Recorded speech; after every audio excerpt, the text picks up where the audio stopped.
இது வக்ஃப் amendment bill 2025. இந்த வக்ஃப் திருத்த சட்டம் 2025 அன்கான்ஸ்டியூஷனல், அரசியலமைப்புக்கு எதிரானது அப்படின்றது வழக்கு சுப்ரீம் கோர்ட்டில் நிலுவையில் இருக்குது. அது எல்லாத்துக்கும் உங்களுக்கு தெரியும். இந்த வழக்கு எதை பற்றி சொல்லப்பட்டிருக்கு, எந்த கிரவுண்டை பேஸ் பண்ணி இது அன்கான்ஸ்டியூஷனல், அரசியலமைப்புக்கு எதிரானது அப்படின்றது சொல்லப்பட்டிருக்குன்ற வரைக்கும் நம்ம பார்க்க போகிறோம். அதாவது இந்த வக்ஃப் அமெண்ட்மெண்ட் பில் 2025 பார்த்தீங்கன்னாக்கா இது எல்லா ஸ்டேட்லேயும், அதாவது தமிழ்நாட்டு மட்டும் இல்லை, இந்தியாவில் இருக்க எல்லா ஸ்டேட்லேயும் இதை சேலஞ்ச் பண்ணி இங்கே பெட்டிஷன்ஸ் ஃபைல் பண்ணியிருக்காங்க.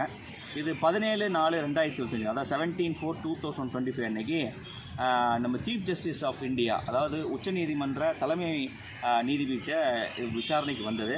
அப்போ சென்ட்ரல் கவர்மெண்ட், அது யூனியன் ஆஃப் இந்தியாவுக்கு ஆஜரான சாலிசிட்டர் ஜெனரல் அவர்கள் 7 நாள் டைம் கேட்டாங்க அதுக்கு ரிப்ளை ஃபைல் பண்ணுறதுக்கு.